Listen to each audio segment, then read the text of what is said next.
Welcome to TGIF. Okay, we got to talk about this title. Wash your own feet. I mean, don't we all wash our own feet? We do. Hopefully we do. Recently, the girls and I went and got a pedicure. And as I was getting that pedicure, and hey, some men get pedicures, so maybe you all watching can relate. It's just nice to sit back and have somebody else, really, what they're doing is washing your feet, scrubbing all the calluses, and then of course you get that pretty pain at the end. But I go there and think that's their job. But they are actually doing something. Takes us to the word of the day, which is serving. And I don't know if we think of that. We think, well, that's their job. They're supposed to wash my feet and clean all of the mess up. But really, when you get to talking or watching them, I do see that heart of serving in the middle of their job. Why do we think a job is just a job?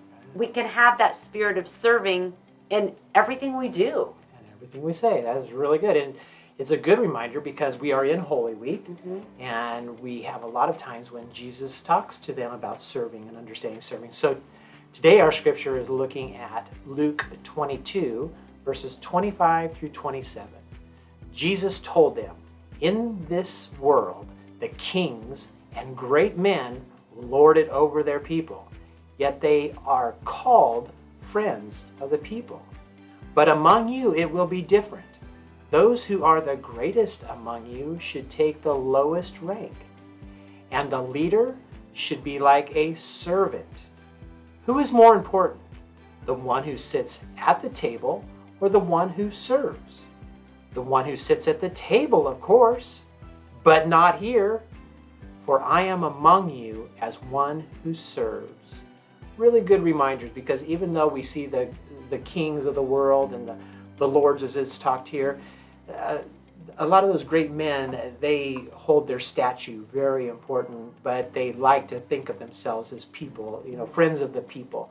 But yet that power and that struggle for power is always overwhelming. And so during this Holy Week, and even as we've traveled through Lent, we've talked about what it means to be in this moment of Jesus in the wilderness, of Jesus being understanding his place and understanding how he is to serve others. And so we get to this Holy Thursday, or what we often act out in churches is called the Last Supper. And in the Luke translation that we have here, we don't get as much as the foot washing, but if you go into John and look up the foot washing is actually in there, so you can kind of compare the two. But this is all taking place that same night. And so a lot of times in the life of the church, we'll do that. We'll do the Seder meal, and then we'll also talk about the feet washing, and maybe sometimes even do the feet washing. And so Jesus is trying to help them understand in that moment, before all of the things that are going to take place getting into the resurrection, what it means to serve. But he's made a statement before this talking about the betrayer and who the betrayer will be amongst them. And so they kind of all look at each other and they have this conversation about, sure, who amongst us would do that? Yet Jesus has declared, one of you is the betrayer. And it's interesting how fast it shifts from being this conversation about the betrayer to, well, who is the greatest among us? I think that's ironic that it's in the same almost paragraph, paralleling each other in this way that points out that we sometimes don't look at the way we don't live a life for Jesus, but yet we want to know about how to be the greatest among Jesus' followers. And so it's good to know the disciples are in the same predicament. So we live in a world that seeks greatness everywhere around us. To be the greatest is what it's all about, whether it's sports, whether it's education, whether it's politics. Everything is about who's the greatest. And at times that greatness, people put it at all costs. They will sacrifice moral standards, kindness standards. They will sacrifice it all just to be the greatest for a small moment in time. Jesus sets it real clear here. The point is found in how we look at other people. Do we actually see the other as our equal, or somebody that's way too low in the statue that I don't have time to talk to them? Loving others it can be a lot of work. It can be so much work at times that we don't even understand how to start to love somebody that's, challenging. I think if you just take the feet washing, kind of how we entered into this, that humbling that Jesus did to do that, I mean, if we just stop and really think about that act Jesus did, and we know what their feet would have looked like during that time based on everything. They were cruising in cars. Yeah. They were cruising on foot. And Jesus really did set that example that he was not above them. But we really do sometimes, I think, confuse that. Serving is being with, not above. Jesus really set the example of being with them in serving. And I think about all the places that we serve and the opportunities we come across people on a daily basis that are serving us. I think it's intimidating because we think we're going to love people, and sometimes that's hard to understand. Well, how do I love a person? And really what we're getting is the perfect example of how to love somebody, and that is to serve them in some way. And it's like, well, how do I love a stranger that we met in the elevator yesterday? 2 strangers, At the hospital in an elevator that they were complimenting them. Yeah, they were working their busy lives and their work, and it just caught them totally off guard that we even engaged them, probably. Yeah. And then the fact that we engaged them with a compliment and just thanked them for serving this hospital, serving the food with all that goes with that. They were really, what? Their mind was blown. And because I think they get in the elevator with the trays of food and people are there, doctors, nurses, and visitors. They probably consider themselves among the least. I'm doing one of the least jobs of the hospital. And then for somebody to actually extend a thank you, it was that balancing out of we are no greater. And then I think of the gospel mission. We go there once a month, and it's so easy to say, I'm going to serve at the gospel mission for kudos to me. I'm doing good work. I'm serving those people. Did you catch that? I'm serving those people. And I think we do get there and look at some of their struggles and hear some of their story and think, wow, I'm so glad I'm not in their situation. But that almost kind of elevates us, that we're not their people.